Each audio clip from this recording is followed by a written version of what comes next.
Hello, welcome to the Ben Gregersen Show. We have a lot to discuss tonight, but one of the first things I wanted to discuss was the Supreme Court decision on gay marriage last week. I was very disappointed by it. They struck down DOMA and they struck down Prop 8. I was especially disturbed that they struck down Prop 8 because Prop 8 was voted on by the Californian people. That was the vote. The voice of the people ruled against gay marriage, and the Supreme Court pretty much said that the voice of the people didn't matter. Who gives a crap about the people's vote? And what's disturbing about that is the Constitution says we the people. This is a republic. Our votes count. In fact, our votes are the most important thing in this country. Nowhere in the Constitution does it say that the Supreme Court has the power to overrule the voice of the people. Nowhere. Nowhere. You know, that's what I think is disturbing is our vote is supposed to be the most important thing. Our voice, the voice of the people, is supposed to be more important than anything.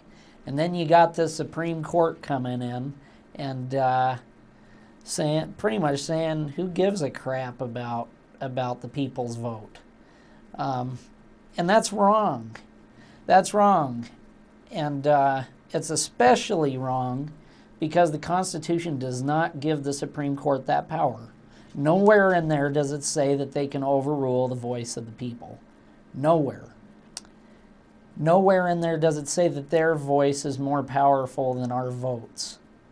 I never read that in the Constitution, and it's just wrong.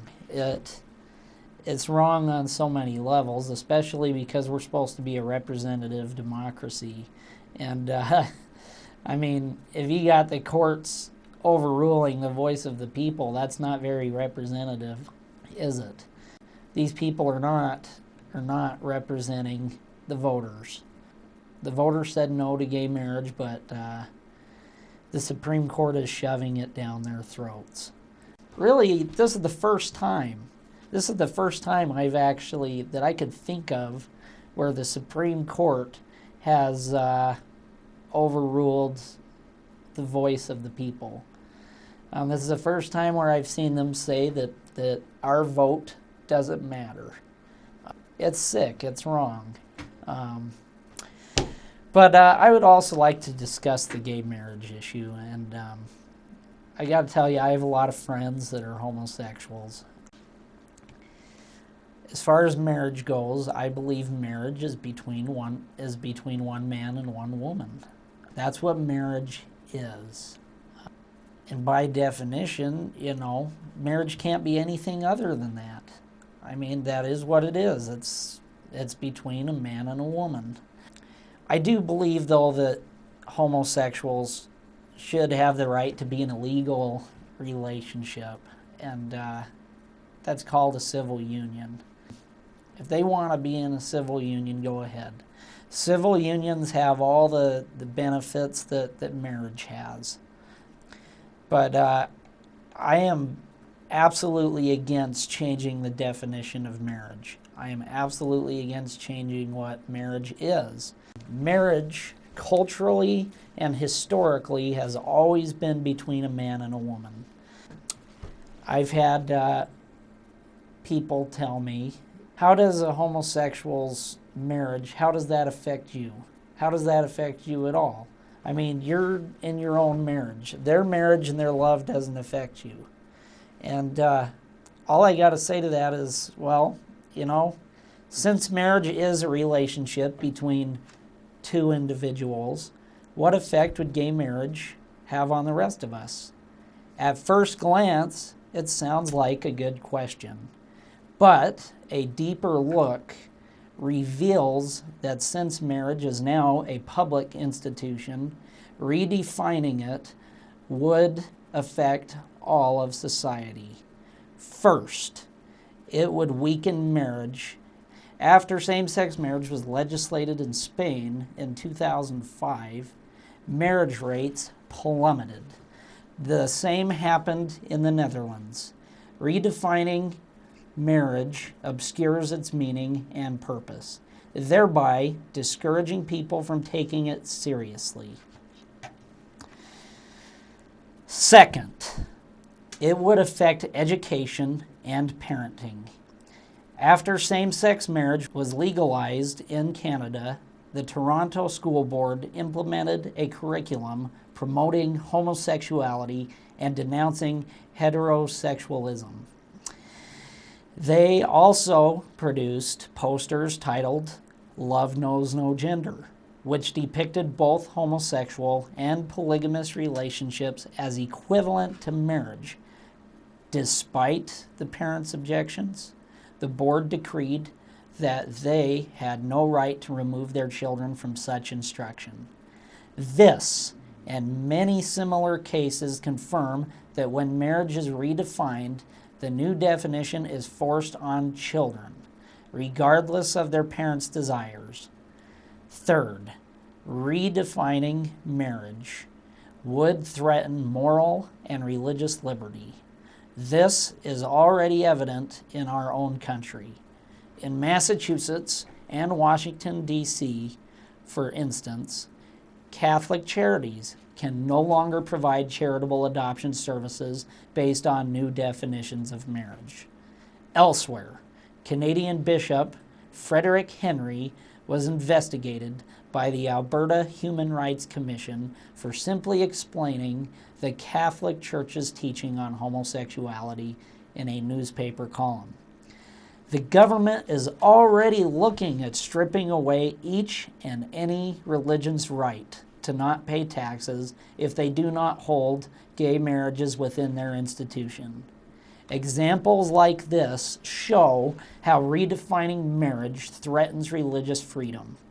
There has never been a time in human history where the definition of marriage has been anything other than between a man and a woman. Why do you liberals seek to change the very definition of what a marriage is, especially when it will infringe on religious liberty? Catholic hospitals owned by the Catholic Church are being forced to perform abortions. So yes, the Catholic Church is being forced to do things that are against its religion. And Catholic doctors are being forced to do things that are against their religious beliefs, which is wrong and unconstitutional. Why do you people trust the government to protect religious freedom when it comes to gay marriage? If we can't even trust them to protect religious freedom when it comes to abortion, can't you see that the liberals' thinking is flawed? You people must realize that once the concept of gay marriage, homosexual marriage is sanctioned and made legal, then if a religion or an individual church refuses to perform the ceremony, then there could well be a lawsuit, and then it would depend on how a judge felt about it. I mean, look, if a Catholic church can be forced to perform abortions and give away birth control pills, why can't the church be forced to marry gay couples who want the sacrament? If you people seriously can't see this coming, then you must not have very good foresight. I'm going to change gears here. We all know about the IRS scandal that is happening within the Obama administration. We all know about it, and this IRS corruption actually reminded me of something that had happened in the past. We had a congressman in Idaho. His name is George Hansen. He fought against IRS corruption. He fought hard against it. He wanted to get rid of the corruption in the IRS. Well, the IRS framed George Hansen for tax fraud. George Hansen went to prison and was tortured. They put him in very uncomfortable positions where he couldn't move. He had to pee on himself. He was neglected. Every time he moved, it pinched his nerves. And there was this thing that they had strapped around his legs that rubbed up and down his legs and made his skin really raw. And he was tortured. They had him working with chemicals, and that deformed his teeth and made him all gross, and his teeth started falling out. And he just had all kinds of wounds and things that were inflicted upon him. When he came out of that prison, he didn't even look like George Hansen anymore. The Supreme Court ruled that what happened to George Hansen should have never happened. So in other words, George Hansen was an innocent man, and he was falsely framed by the IRS. This shows IRS corruption like nothing else I've ever heard. It's sickening. And another thing I'd like to point out about the story too is that Pocatello Democrats have their fingers all over this. They were very much part of this George Hansen scandal. They wanted to get rid of George Hansen just as much as the IRS did. What happened to George Hansen was wrong. It was disturbing.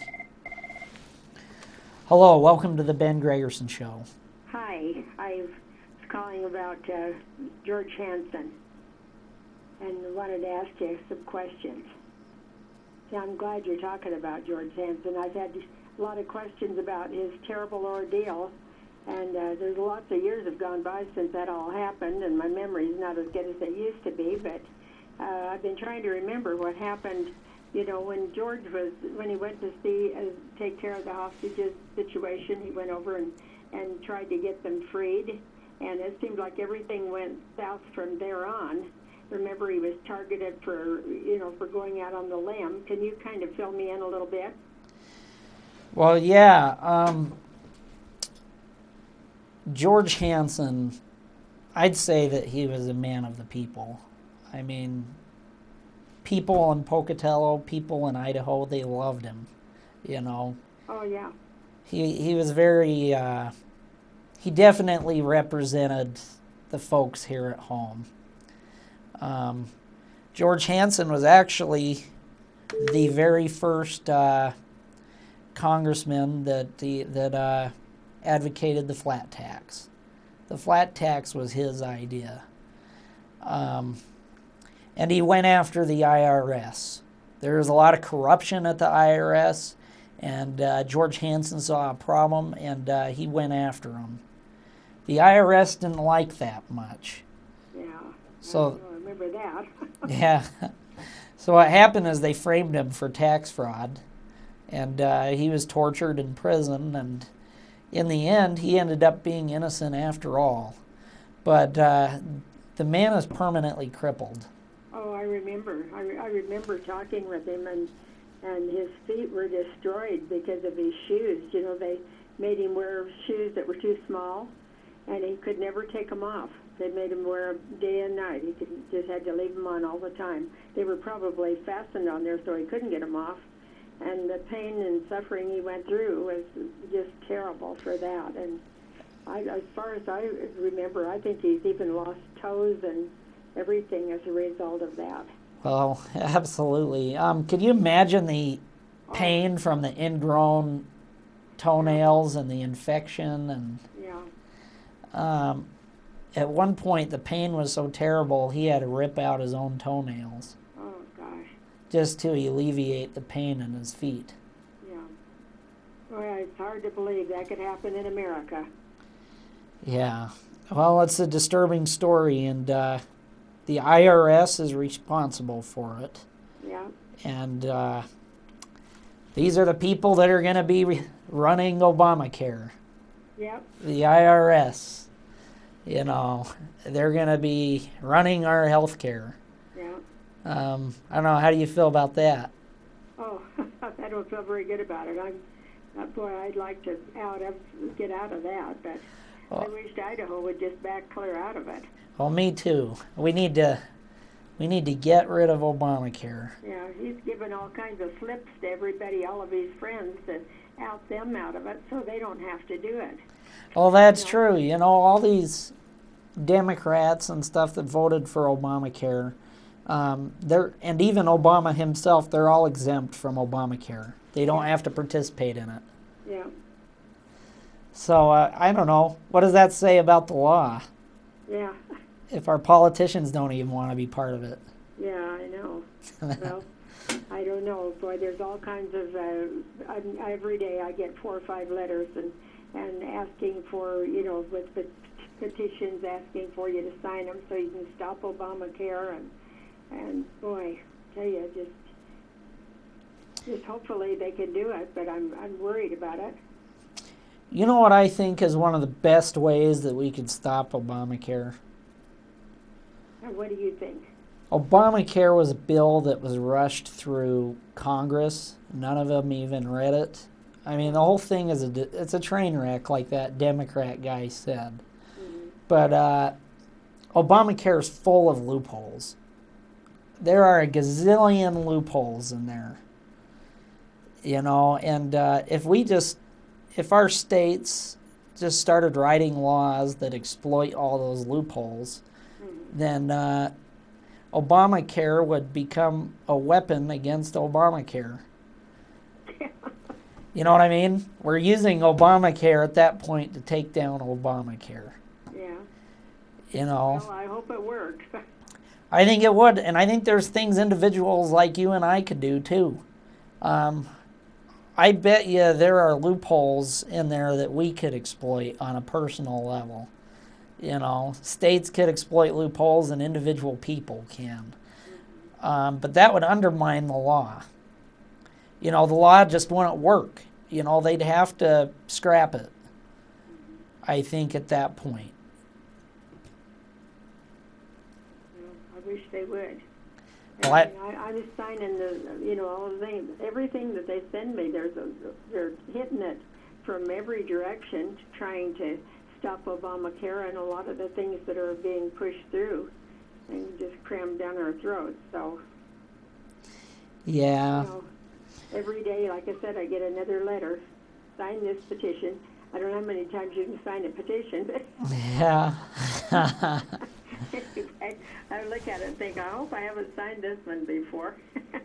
But anyway, I was going to tell you that I saw George in the grocery store years later. In fact, this is probably 10 years ago that I saw him, I guess, and he was just a shell of himself. He looked just terrible. He was so thin and just so crippled up he could hardly walk, And he gave me this paper that you were telling me about, that he was exonerated, and he had a full pardon, and he was so pleased with that. He wanted to share it with everybody and let them know that he was innocent, But it's just terrible that he had to go through all that.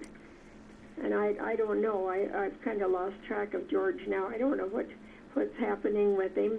Do you know anything about his situation now? Well, I heard a lady on the radio say the other day, now I don't know if this is true, but I heard her say that they had to cut his leg off. Oh, is that right? That they had to amputate it. Oh, boy. So, that's what she was saying. She called in on the radio and she told us that bit of information. But, well, I hope that isn't true. Yeah, I hope not either. Sure it could be because of the suffering that he went through. Well, and his legs look terrible. I mean, they have pictures of his legs on the internet. And just his face and everything. I mean, his nails, everything just looks bad. Like, you could tell that he was tortured. What happened to him was brutal. Yeah. Well, it's a sad story. But anyway, I heard you were talking about that. I thought I want to call in and yeah. Well, and like I knew about it. Well, thanks for calling. I'm glad you called in and gave your perspective. Yeah, you betcha. Well, keep up the good work. Okay, I will. You too. Talk to you later. Bye-bye. Yep, have a good night. Yeah, the Supreme Court, they said what happened to George Hansen should have never happened. And that's true. And the IRS is responsible for what happened to him, and so are Democrats, frankly. Hello, welcome to the Ben Gregersen Show. Hey, Ben, how are you? Good. Hey, didn't Richard Stallings have just an awful lot to do with what happened to George Hansen? Yeah, he did. I mean, he had his fingers in there. He obviously wanted to win George Hansen's congressional seat. Richard Stallings is actually quoted as saying that George Hansen's being prosecuted was the key. Stallings said that what happened to George Hansen was the key to him winning, and getting his position in Congress at the time. Well, he was found innocent, and I do want to say, yes, George did lose his leg. I talked to George maybe a week ago. He sounds good. He sounds happy. He's got a good sense of humor, and I think he's in a good place right now. Well, I'm glad to hear that he's, that he's enjoying life and that he's happy. Mm-hmm. Well, you're doing a good show. Oh, thank you. Thanks for calling. Okay, I have a question. Your show's a half hour long? Yeah, it is. Are you thinking about going for an hour? If they could give me more time. Okay, that would be great. Yeah, the half an hour time slot was all they had for me, so. Okay. Well, if you get a chance to go an hour, go an hour. Okay, that would be Thank awesome. Yep. Bye. Have a good night. Bye. Well, we have a special guest here tonight. Hello, Ben. Hey, it's my dad. It's been a while since I've been on the air. Yeah, it has. I A think. lot of the people that probably used to watch me are either retired or maybe they're permanently retired. I don't know. But how much time you got? We got about 12 minutes. Okay. You want me to do a song? Yeah, go ahead.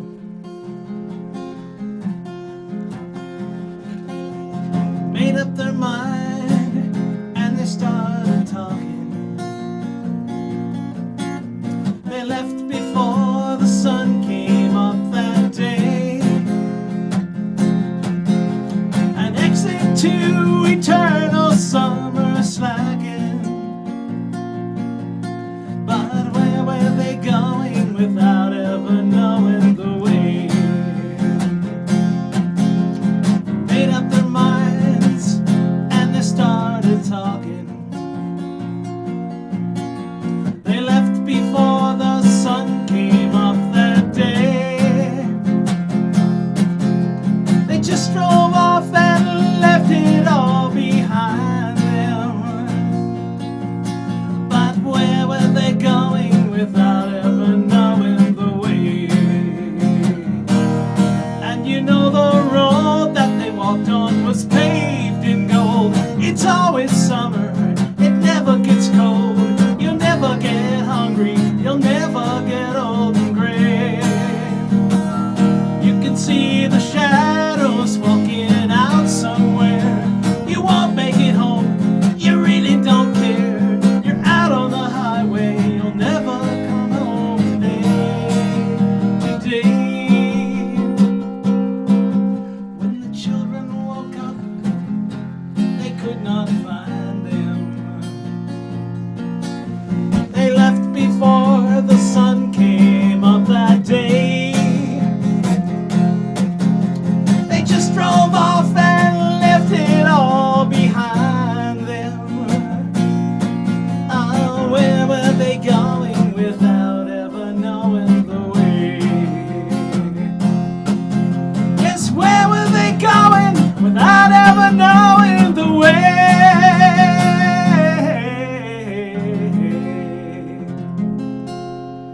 Hey, what's that, a bulldog you got over there? Yeah. Well, I heard you talking about George Hansen. Yeah. She asked you a question about when he went into Iran. Yeah. Well, he did. In fact, it showed him on TV, and he walked right through the middle of a hostile crowd in Iran. And now that takes a lot of guts, because Normally, if you walked through that kind of a crowd that was hostile over in that foreign country, if you were an American, you might not come out alive. But George Hansen had a special bravery and ability to just win people over. And he went in and just talked to those people, and he said, "Can I pass through?" And he just passed right through the midst of thousands of them. Walked right into that compound and told the Iranian guys that had our American citizens captive that Ronald Reagan was about ready to be elected. In fact, he was already elected. He was about ready to take office in a couple days. And he said, now Jimmy Carter doesn't do anything, but when Ronald Reagan gets in there, it's going to be too late for you guys. He will find you and he will come after you. And immediately, they let those guys go. They didn't want to mess with Ronald Reagan, and they didn't want to doubt the word of George Hansen. So George Hansen had a lot of guts. I've never seen a congressman who had that kind of ability. And, okay, we've got 2 minutes.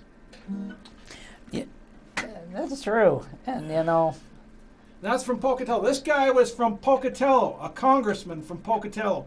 I want everybody to hear that. He was a Pocatellan. He was also mayor of Chubbuck. This man was a hero. Now, I think if he hadn't done that, if he hadn't gone in there, there would have been either a problem or Reagan maybe went in and just went after him. I don't know. Yeah. But George Hansen got those American citizens out of there. A man from Pocatello. He's never been given credit. When they exonerated him from that false charge to the IRS, George Hansen was exonerated, and the Pocatello, what's the name of the paper here? The Idaho State Journal. Idaho State Journal refused to print it. You had to go to the Boise paper to find out that George had been exonerated by the United States Congress. A Pocatello citizen.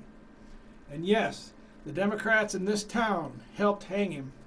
They were the ones that helped the IRS go after him and trumped up these false charges. These people that you folks elect. We're all in on it.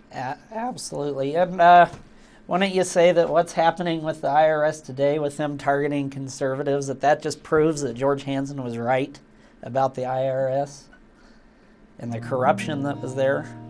That's what I think. Oh, you're about on time. Yep. Well, have a good night, folks. I guess we'll close the show off with some more music. Michelle, my belle, these are words that go together well. My Michelle, I will say the